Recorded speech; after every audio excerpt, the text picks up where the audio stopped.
Going on. Be quiet, please.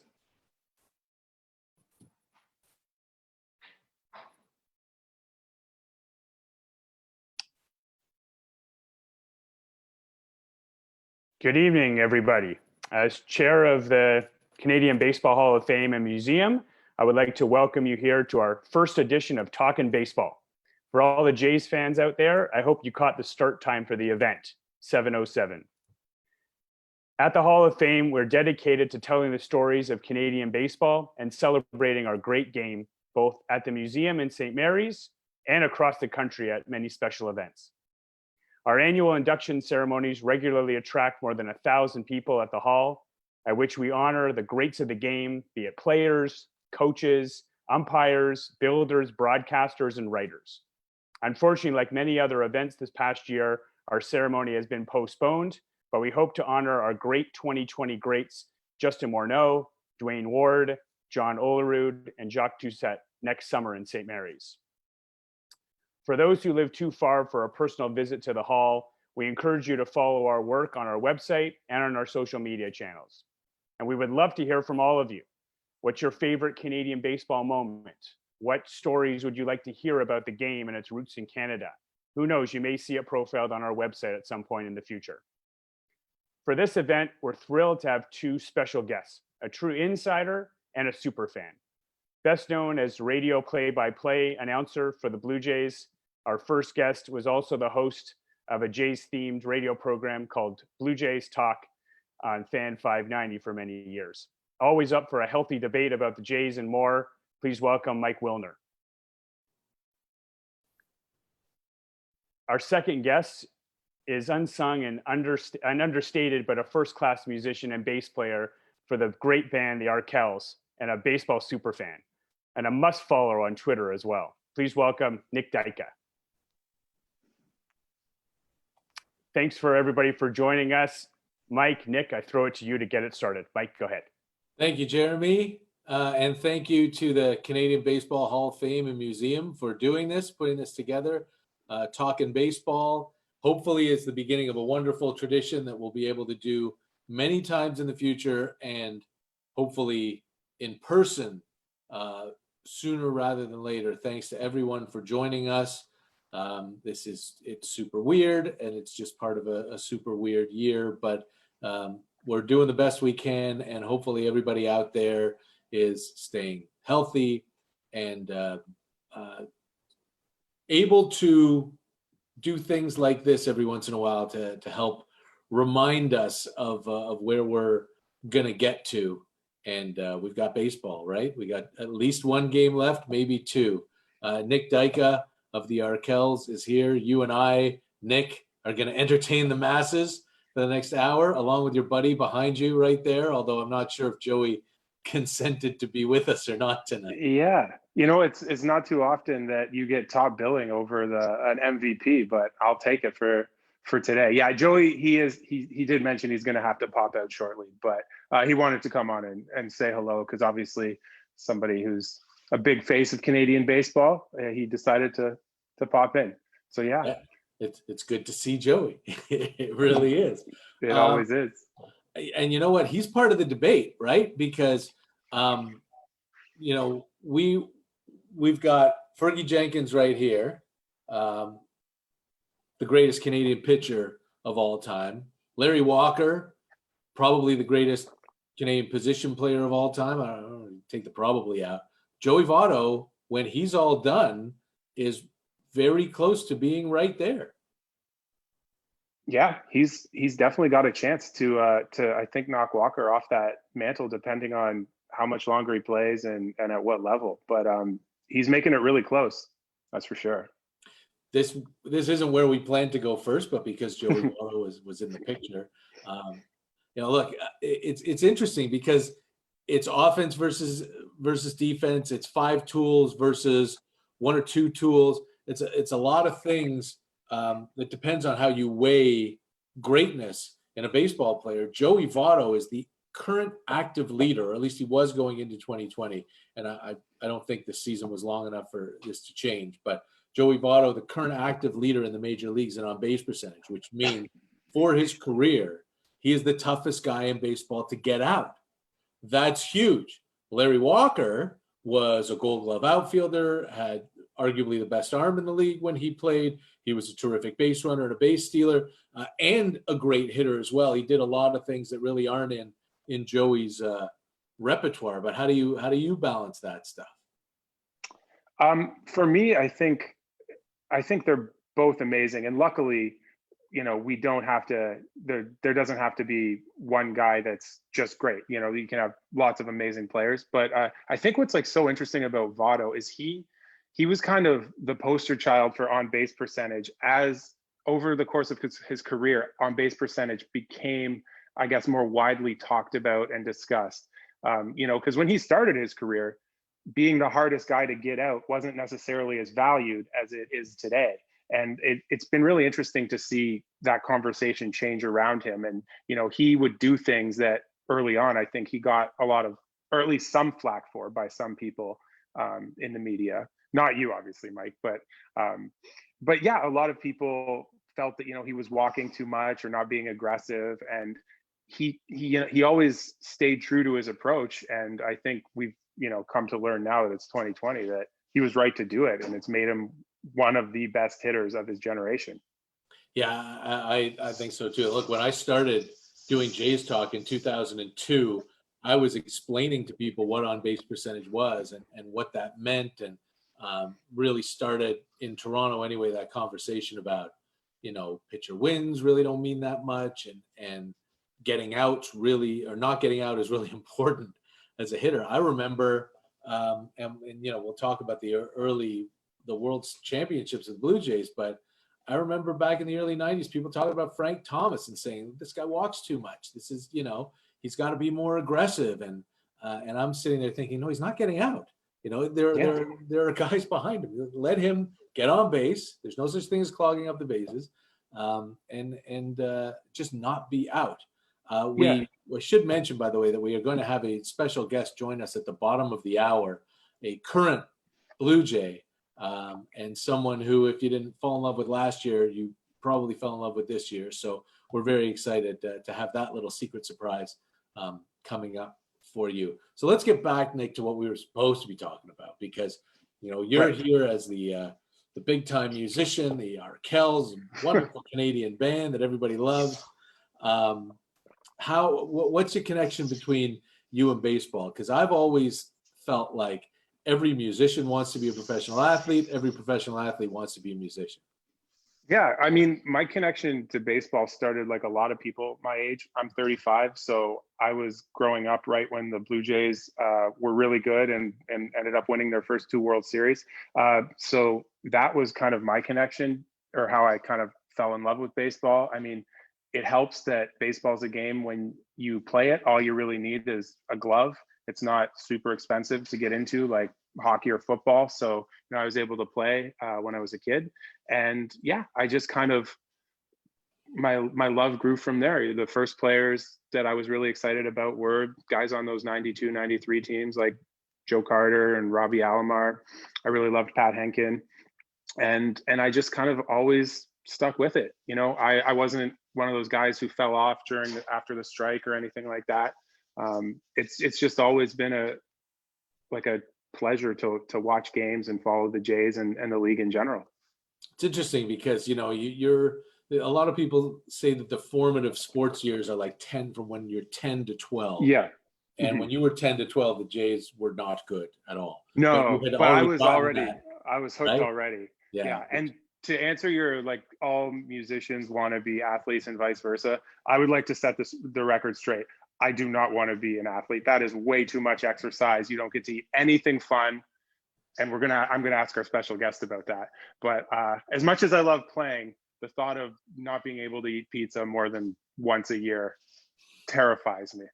I think when our special guest comes on, you'll find that they eat pizza a lot more often than here. But what about you, Mike? Wait.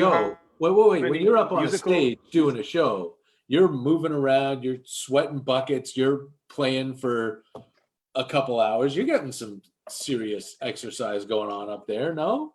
I mean, you're not jumping around like an exercise. I wouldn't call it. I wouldn't call it, well, because I got to play an instrument, but I wouldn't call it serious exercise the same way, any kind of baseball player is getting exercise. I feel like in music and in bands, the drummer always insists on that they're doing as much exercise as like a pro athlete, but they're drinking way more beer than a pro athlete too. So I don't know how elite their performance would be compared to that. Potentially, there are some stories about some athletes and some beer for sure. Yeah, I'm guessing our special guest won't be able to disclose those, but I think they're more like 20, 30, 60 years ago than the modern professional athlete is someone who one would think very, very good care of themselves. Well, there was that great quote from, I think it was Adam Ottavino, the Yankees reliever, where he said a couple off seasons ago, he's like, I'd strike Babe Ruth out every time. That guy was like getting drunk and eating hot dogs, and I train, 12 months a year. Yeah, I don't think he'd strike out Babe Ruth every time. No? He's got an ERA of like 20 against the Blue Jays. So. That's true. He had a bad couple innings. But yeah, Mike, do you have any ties to the music world, or do you play a little guitar or anything like that in your spare time? I mean, I don't have any ties to the music world other than being a consumer of music and, a constant listener and really enjoying. And yeah, pre-pandemic, I don't know that I got out to live music venues as much as I wanted to when I had you work so much. Yeah, but you get the chance when you're on the road sometimes. Like for me, I would more go to a comedy club because there's likelier to be a midnight show after a ball game than a live music venue. But I'm trying to the last concert I went to was Billy Joel at Madison Square Garden last winter. Made a special trip out there to see that. But so I'm not seeing a ton, and I'm probably more stuck in the 80s music wise than it's a good decade. It's a great decade for all kinds of stuff. But when I was a kid, I played piano, but I was pushed into a stream of more classical stuff, which I didn't really like. And now if I walk, like I don't know how to play chords or anything that complicated, which really isn't complicated, I know. But I can walk past the piano and I can play something simple by ear still now, which nice, really cool. I taught my kids how to play Obla Di Obla Da on the piano.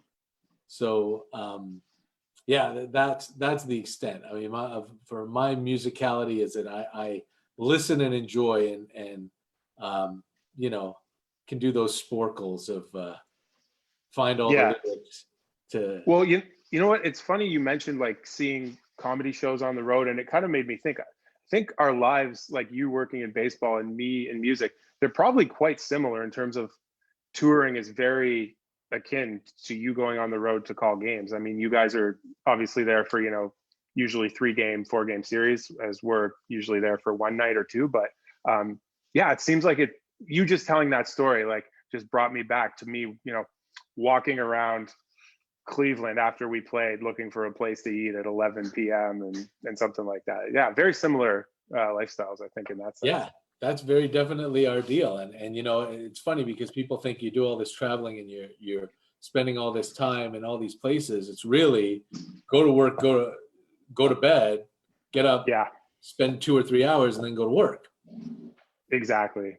Yeah. It's not as much free time as you like. Yeah. Yeah. It would be nice to really get out and explore more often. All right. So let's talk about some baseball. Okay. Before we get to talk about baseball, we got a question, and we are taking your questions. If you're watching, well, the only way you can watch is on Facebook Live. Ask us whatever you want to ask us. Tell us who you are, and we'll get it passed along to us by the fine folks at the Canadian Baseball Hall of Fame, and we'll answer as many of your questions as possible. But this question is, what would your walk-up song be, Nick?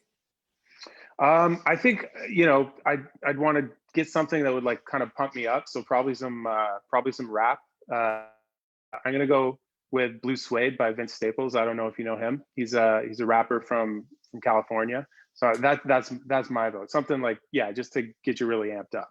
So, I swing at the first pitch no matter what. Right. I'm going to go Canadian. I'm going to choose a Canadian musician. Unlike Nick Dika here. For me, it would be The Spirit of Radio by Rush. Oh, nice. It's got that great open with Alex on the guitar. And that was my theme, my open for the first radio show I ever did back in '89. And I think that's good pump-up music. The beginning is Spirit of Radio. Totally.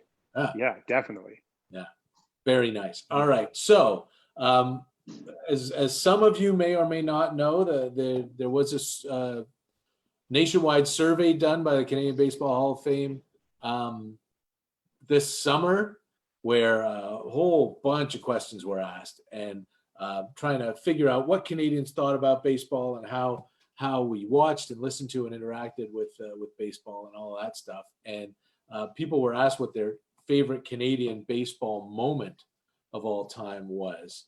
And the number one answer was Joe Carter's walk-off homer in 1993. And then it was winning the World Series in 92, and then the bat flip. Although younger fans your age and younger, Nick, said that the bat flip was number 80% of fans aged 18 to 38 ranked the bat flip as number one. But for you, looking back, remembering that you were 7 the first time they won the World Series, what's your favorite Canadian baseball moment? I think the quick and honest answer is Joe Carter's home run.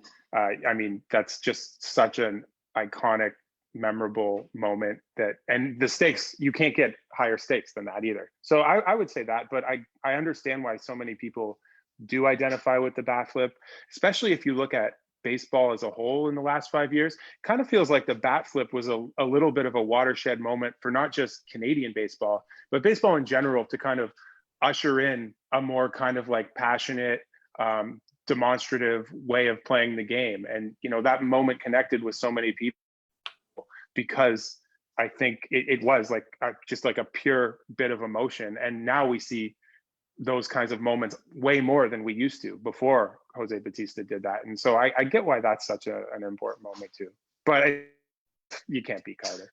Yeah, see, that's the thing, right? For me, thinking back, what I come to first is George Bell catching that ball in left field to clinch the division in '85. And because that was the culmination of all of this, right? What started in '77, and then you started to see little glimpses of it as the years went on, and then that great run in '83 before they ran into the bullpen just completely fell apart at the end of August. That's the first thing I think of. I can still see George Bell catching that ball, dropping to his knees, Tony Fernandez coming over and giving him a high five when the Blue Jays clinched the East in '85.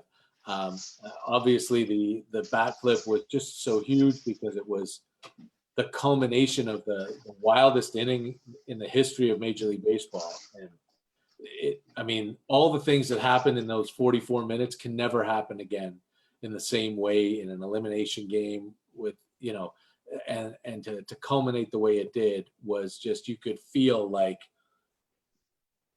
Canada just exhaling but the Carter homer, you win a World Series with a home run. It's only happened twice ever. It's an amazing thing. So for me, that's it. Are you watching this World Series? You paying attention? Oh yeah, absolutely. Yeah, I'm just rooting for 7 games. It's been a fun one. There's been some great moments in this one. How game 4 ended. Yeah, it's insane. There's been some really exciting, memorable moments, and I don't have any personal connection really to the Dodgers or Rays, but it's fun to get to watch guys like Mookie Betts and Randy Arozarena play every night. They're so talented, and that's a treat in itself. Who do you like, Mike? I had a little. I put a little tribute to the Tampa Bay Rays up here on the bobblehead shelf. I'll just show it to the people. This is one of their mascots. He's DJ Kitty, and he's awesome. Yeah. Oh yeah, he does look pretty cool. They have Raymond, and they have DJ Kitty, who was, I'm assuming, birthed in the mean streets of St. Petersburg. Yeah, that's pretty fantastic. Give BJ Birdie a run for his money, or give Ace, sorry, a run for his money. Well, yeah, Yeah. that's a whole thing. Yeah, he could give Ace definitely a run for his. I'm enjoying the World Series too. It was insane the way Game 4 finished. Arozarena scoring from first. Chris Taylor. I mean, it almost reminded me, and I had to take it to basketball because we're talking baseball, but and I can't remember his name. I want to say Chris Childs, but I'm not sure that that's right. In a Raptor playoff game years and years ago, had 5 seconds left, thought he had 1.5 seconds left or something, and rushed a three that didn't need to be taken. And the Raptors really had enough time to set up a play and score a basket. And that was the end of the series. They lost. It felt to me like I don't know what Chris Taylor was thinking in center field, that he wound up kicking the ball, but just make the play. You're not going to get Kevin Kiermaier because he's one of the fastest guys on the planet. And there's no way that Randy Arozarena is going to score from first base. So just calm down, take your time. But meanwhile, he's like, it looked like his mind was going a million miles an hour, and he boots an easy play and then winds up kind of throwing it away. So, I mean, it helped make for a great moment, but it really, for a guy who's been in so many World Series, it makes you wonder what's going on between the ears right there. Yeah, no, definitely. I guess the Dodgers have had some late inning kind of concerns in terms of how Jansen's been pitching, and maybe they're all kind of feeling a little tenser than perhaps they should. That's a really good point. Like, if the guy's behind you, if you don't trust your closer, then you're going to see them press, and they certainly and they did, and Max Muncy too. I mean, the 30-foot throw that Will Smith couldn't handle. I saw a really good breakdown of the throw on MLB Network. Sean Casey did, and they just took a really good slow look, and Muncy threw a changeup. And you come out of the glove and you want to just fire it. You want to throw a two-seamer, but he was rushing and he gripped the ball and he threw like a change. And that's one of the reasons why Will Smith grabbed for it and it wasn't there. And it wound up allowing the winning run to score. What a wild play. Crazy game, this one that we all dig so much. That's why we love it. That's why we love it. You can't, unlike any other sport, you can't run down the clock. You have to get all 27 outs. You can't do anything other than stop your opponent. And I think that's part of why I love it. Yeah, I think you're 100% right. There is no victory formation in baseball. You still have to get all 27 outs. And while it's rare, big leads get blown. We've seen it a few times. The Blue Jays having these 8-run 8th and 9th innings the last couple of years. It really is a wonderful thing. All right. Before we bring in our special guest, I know I can see him there. I'm waiting for the word to get him in. Tell me, Nick, what you thought of the Blue Jays 60 games and, expectations from when this thing started. Once we got to like 3 or 4 weeks in and it became pretty clear that they were going to be able to finish this season. What did you think of watching this team? I was really excited, following the team. They've been kind of rebuilding for the last few years, and to see kind of a younger team come together, do some great things. Obviously, there were some touch and go moments, but to see everybody kind of come together and compete and be able to, make the playoffs. I know it's an expanded field, but they made the playoffs nonetheless. And it made me, one, really hopeful for the future, and two, just really glad I got to see baseball and that the season was able to continue, because obviously we didn't know if that was going to be possible when things started. But so I think any Blue Jays fan should be really excited about what they saw on the field this year. It's going to be a promising future, I think. Yeah, I think so too. And part of it is our special secret surprise guest who joins us now. He's on the screen, so you can all see him. It's Jordan Romano. And we are thrilled to have Jordan here with us. Thanks for doing this for your good old home and native land, Jordan. Thanks for having me.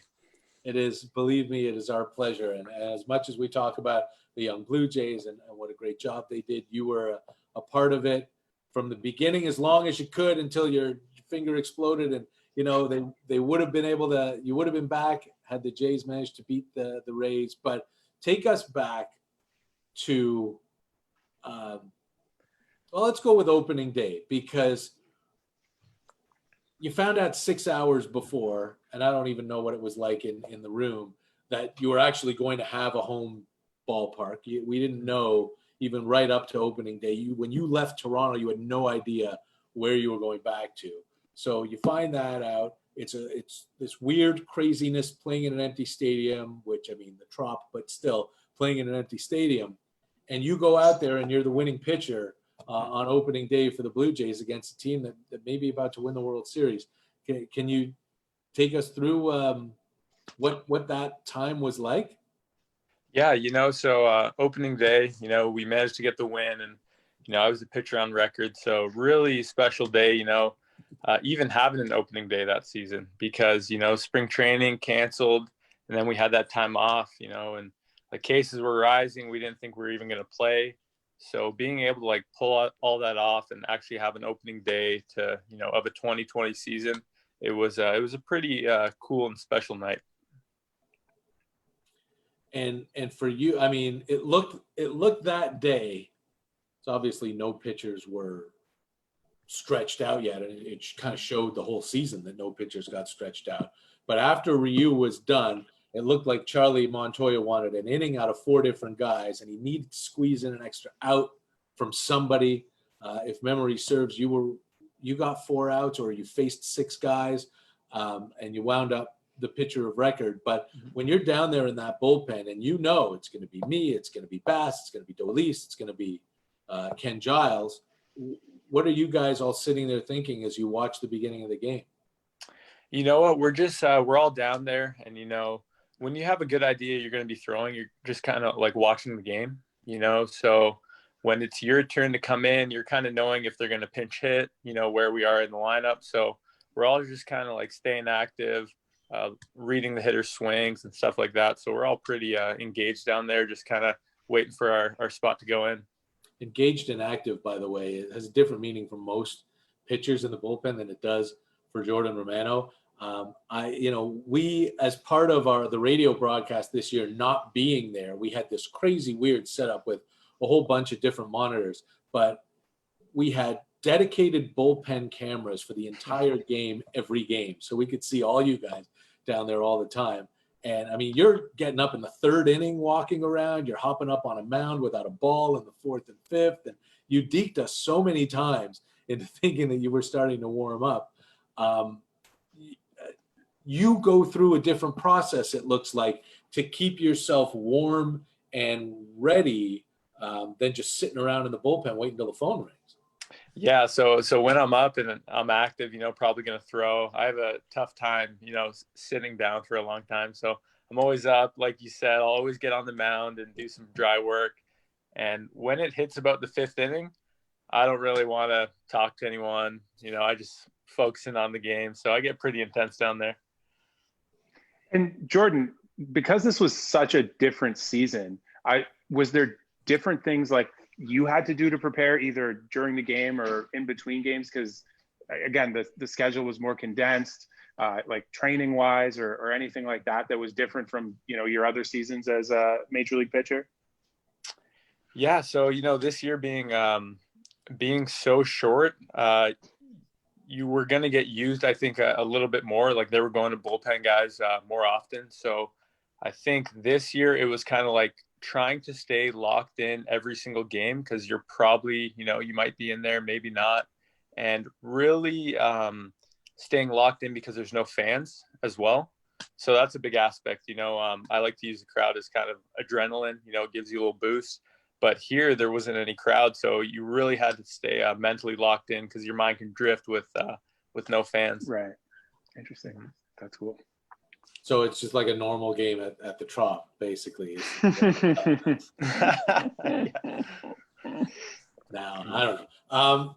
So let's talk about you and your finger, because we all assumed, first of all, the way that Ross Atkins had been talking late in September, the way Charlie Montoya was talking, I assumed you would be good for the first round. Clearly, you weren't quite there yet. But would you have been able to go that next week? And what was the process involved in bringing you back? Because a lot of times when you see a pitcher hurt a finger or a hand or whatever in September, that means you're not going to see him again until February. Mm-hmm. Yeah. So, like you said, we were really close at the end there. I faced hitters, I think, a day before the series started. So like I was feeling pretty good, but like they wanted to get me facing hitters one more time before I could really, be off in a game, pitching like the 8th, 9th inning, maybe of a playoff game. So I would have done that if we made it to the next round, but unfortunately we didn't. But I was really close there. We would have loved to have you. What do you think that would have been like pitching in a playoff game especially for the Blue Jays? Yeah, you know what? I wasn't even active for the series there, but even sitting in the stands, I had that nervous energy, a lot of anxiety, and I wasn't even out there. So it would have been pretty fun being out there and throwing in the playoffs. Yeah. So Jordan, one of the people writing in wants to know, because you mentioned talking to yourself on the mound. They want to know what you're talking about or what you're saying. It's mostly like self-talk, like positive, like come on, you got this, that kind of stuff. Just positive self-talk. Nice. That's awesome. Yeah, you don't want to go into it really, do you? Yeah, I'll leave it at that. It seems like it's positive self-talk plus a little bit of little angry talk. You're very angry, Jordan, it looks like, when you're out there on the mound. But I think a lot of guys have to sort of flip that switch. It's often amazed me talking to you guys off the field and then seeing you on the field. You really almost have to become a different person. Yeah. You know what? When I'm out there, that mindset I have, that's what helps me perform my best. So, I got to do it. I'm not like that all the time. That'd be a lot. But when I'm up there, it's definitely a different mentality. Tell us a little bit about pitching. Sorry, for the Blue Jays growing up in the GTA. What that for a second there, it looked like you might be gone. Texas had you for a spring and a bit, but what's it mean to you to wear the maple leaf? You know what? It's really amazing. Growing up, I'd always come to the games, watch, and you always dream about kind of being a player, playing on that field. So last year, the first time like I stepped on the field before the game, it was like, wow, I'm coming here as a player and not as a fan. I've been dreaming about this for 15, 20 years, and it was a really special moment for me. Jordan, I'm really curious to know, growing up as a Canadian baseball player, how much of your time and like development was spent pitching? I know there's a bunch of people watching that are young and playing. Did you spend most of your time as like an amateur and a youth player on the mound, or was it part of like, you played shortstop 3 times a week too, or things like that? Mm-hmm. Yeah. I really didn't focus full time on pitching until I was maybe 17, 18. I was a catcher, wow. First base. I didn't really pitch much, but when I was 17, I broke my foot and I was a catcher. So it hurt to catch. So I started pitching and I got a scholarship as a pitcher and kind of went from there. So I actually started really late. I never really pitched at all. Were there Canadian ball players that you looked up to when you were on your way up? Who were they? Yes. Trying to think here. Russell Martin, because he was on the Jays, Canadian guy and big name. Justin Morneau, another. Like I just see these guys and you kind of think to yourself, if they can do it, I could do it too. So I'm hoping, kids now are kind of seeing me. It's like, hey, I'm Canadian, but I could be up there too. Somebody wants to know, Jordan, before we let you go, what the deal is with the Mark Recchi jersey. Oh yeah, I was a big hockey fan growing up, so I got a lot of hockey memorabilia everywhere. So, are you a Heartbroken Leaf fan? Yeah, but I think Leafs have a great team, good young core. So hoping for big things. And a rising tide, like Paul Beeston said, a rising tide lifts all boats. So Leafs and their great young core, you guys and your great young core, maybe you become great at the same time with the Raptors just winning a championship. And man, can you imagine what it would be like in this city? Oh, that'd be awesome. I remember when the Raptors won it. I never seen anything like it, honestly. So hopefully we can bring a little bit of that back to the city. Are you going to mention the one guy in the Jays clubhouse who was cheering for the Warriors?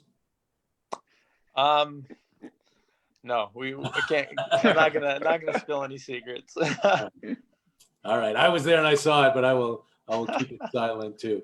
Jordan, thanks so much for doing this. This is our first ever one of these Talkin Baseball things, and you have added to it wonderfully. And I can't wait to see you, hopefully in person this spring. Stay safe down there, and we're looking forward to great things from you and your team in 2021. Well, thank you. Thanks for having me. I appreciate it. Jordan Romano, everybody. And if we were all in person and together, there would be huge applause and everyone would be cheering and it would be wonderful. And we'll definitely get back to that sometime, we hope, in the near future. I'm Mike Wilner. He's Nick Dika, and we are Talkin Baseball. We've talked a little bit about, a little bit of everything. And you guys are sending in questions on Facebook Live, and we really appreciate that. And I want to try to get as many of them as possible. But Nick, people out there want to know, the world wants to know the baseball status of the Arkells and who can play and who can't. And do you guys ever just chuck it around on the field and tell us about all of that stuff? Oh yeah, well we bring baseball gloves wherever we go because a lot of times you've got 20 minutes to kill and you can just throw the ball around and kind of before sound check or something like that. In terms of people who play, I play, Max plays, and then our trumpet player Tom plays. So those would be the three that would, I say, play the most. We actually met I met Max playing softball. The deal was like he would play on the softball team and I would play in the band. And it was kind of like a joint recruiting mission between the two of us. So yeah, the three of us play. The other guys will throw the ball around too if they're bored. But the three of us are all like baseball fans. We watched a game of the World Series together last week outside on a patio in Hamilton. But yeah, so those would, I say, be the three best. And I'm going to say I'm the best of the three of us. Although I was sure. Although Max, you get Max on the right day if he's focused. He's pretty good too. What position do you play? Well, for softball, my position is anything but catcher. And but when I played baseball, I used to catch and play third base. Yeah. Me too. I was a catcher when I played baseball and a goalie, and I took a lot of punishment. You got to be nuts to do that. But that was cool to hear Jordan talk about how he broke his foot, and that's why he moved out from behind the plate. Yeah. Chris LaRue was a catcher too at the beginning, and before he moved out onto the mound, and he caught.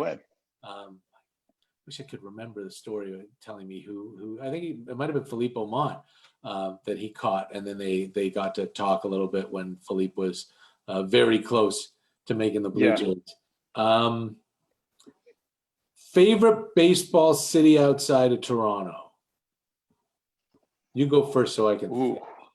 Yeah, that's a good question. One of the how many ballparks have you been to, Nick? I've been to about half of them, and this would not be my favorite baseball city by any means, but by a long shot, the most memorable experience is going to the Oakland Coliseum because every other ballpark is pretty nice. There's lots of amenities. It's in the city. Going to the Coliseum is like going into the Mad Max world. It's crazy. Yeah. There's like a chain link barbed wired fence from the subway to the park. There's nobody there. It's freezing cold.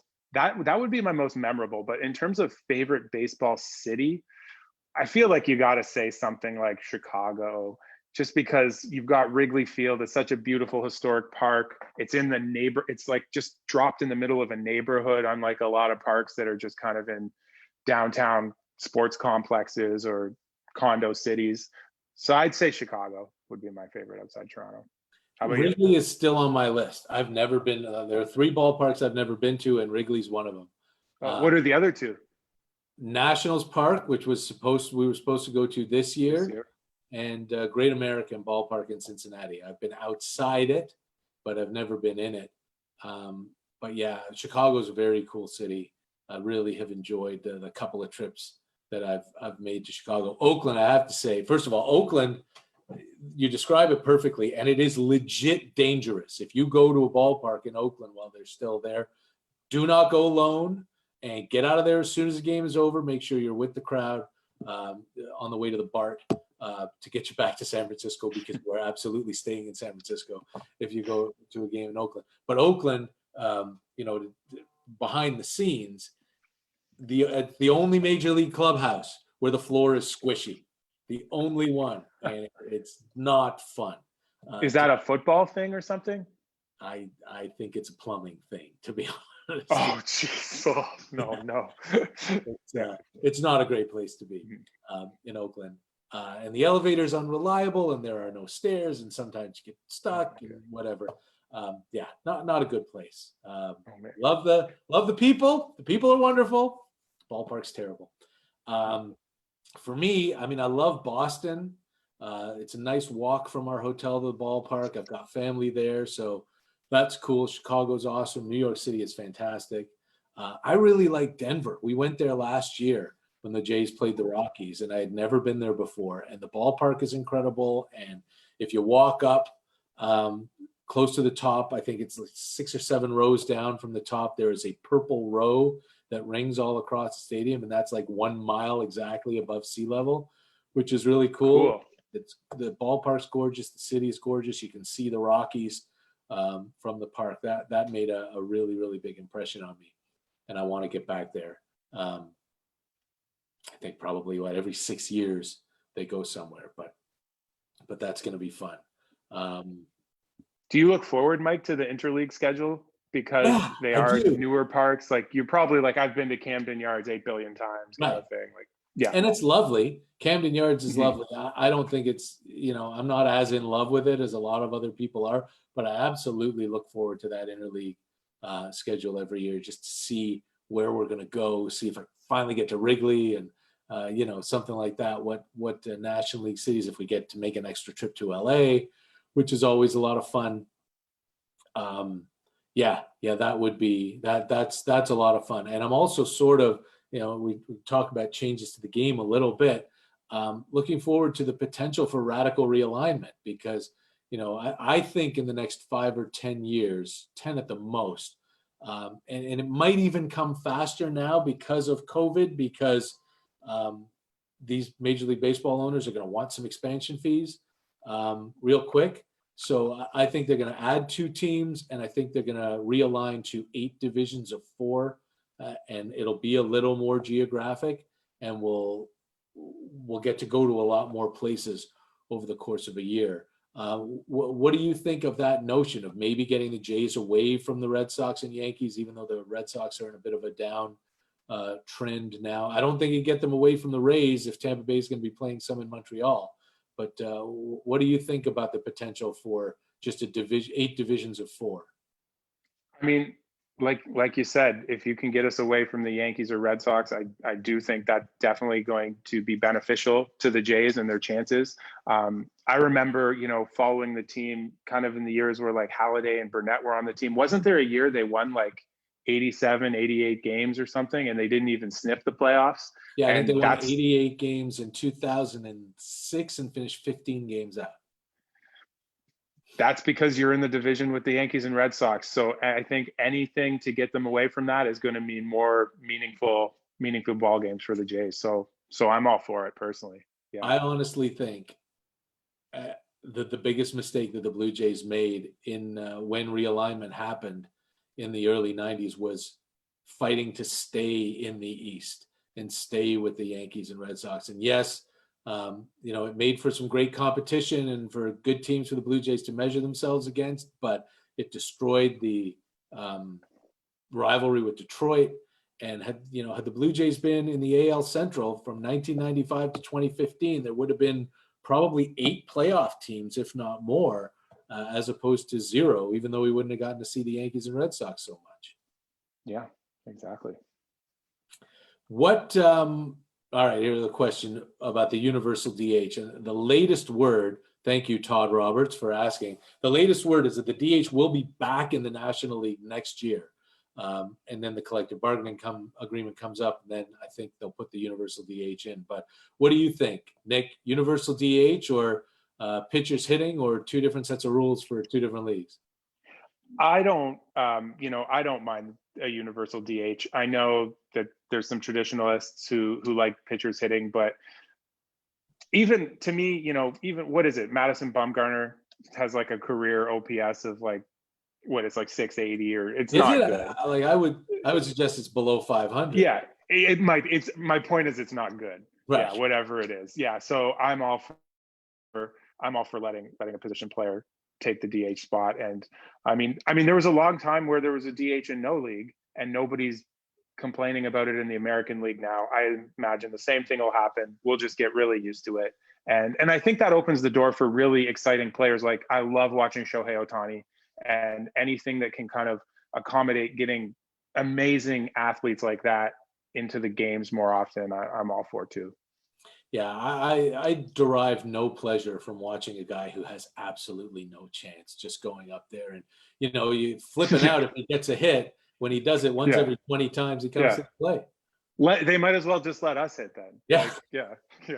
Well, I don't think either of us could hit like 050, but no, me neither. Yeah. Yeah. But I mean, it's a lot of fun watching Marcus Stroman hit a home run, or you go back far enough, Mark Hendrickson hit a home run for the Blue Jays way back in the 90s. But when you talk about a good hitting pitcher hitting 140 or 180 and striking out 70 to 80%, it's not fun. It can't be fun for them either. No, definitely not. I do like watching when pitchers pinch run, though. I remember, actually, speaking of Stroman pinch ran a couple times and scored a couple big runs for the Jays, which is fun too. I have no problem. Pitchers are athletes. I treat them like athletes, and yeah, absolutely. If they're a better option than what you've got on the bench, sure, pinch run. They're treating them too much like pieces of glass too often. What if you could make a change right now to baseball? I mean, would it be something to speed the game up? Would it be a robot umpire, take out the shift, or replay, or what would it be? Yeah, I think definitely the thing that we seem to be hearing a lot, and I believe this is even in kind of the survey the Hall did before the chat, speeding up the game seems like a priority. That's something that I'm on board with too. I know we were talking about the World Series earlier. These games are taking forever. And I know there's a bit of a debate over whether or not pitch clocks are an effective or healthy way to do that. But if you just made it so batters couldn't leave the box, like, you had to keep one foot in the box, something like that, I'd be all for that. Although when you said robot umps, Mike, it's hard to go against that. I can't pick between that and robot umps, because I just feel like there'd be so many less unnecessary ejections if there was robot umps too. Yeah, and I'm with you on both those things. First of all, stay in the bloody box. There's no need after. And I make fun of Xander Bogaerts all the time, because he has like this 20-minute workout thing between pitches, whether he swings, and it's insane, and it's allowed, and I don't know why, but I have been for, when we say robot umpires, I mean an electronic strike zone forever, because human error should be part of the game, but the human error should be the players, not whether an umpire thinks something's a strike or not. But I think if they go to an electronic strike zone, you're going to see these pitches that just tick the side of the zone and wind up getting caught in the dirt, called strikes, and people are going to flip out. And I'm going to enjoy that when people flip out over that. As a strike's a strike, and I think that's coming. I think that's coming in the next 5 years. We're going to see a great amount of electronic help, if not complete takeover, for the strike zone. Last question, Nick, and we mentioned we mentioned a little bit about the Rays going to Montreal. David Morneau, who used to be on the board of the Hall of Fame, who brought me in. Thank you very much, Dave. I know you're watching. He wants to know if we see baseball returning to Montreal. I definitely do. I don't know if it's going to be permanent, but I definitely do. What about you? I think that's one of those things where the baseball expert knows a little bit more than the super fan, but I would certainly like it to. The proposal that leaked, I'm not sure if it was earlier this year, that was kind of surprising to me. I don't understand what the Rays would have in that or why they would want to do that. But the sharing time thing? Yeah, the sharing time thing. I'm not sure why they'd want that, but I would hope that baseball returns to Montreal. You know, I've been to the March series a couple of times, and it's a great atmosphere. So yeah, I really hope it does return.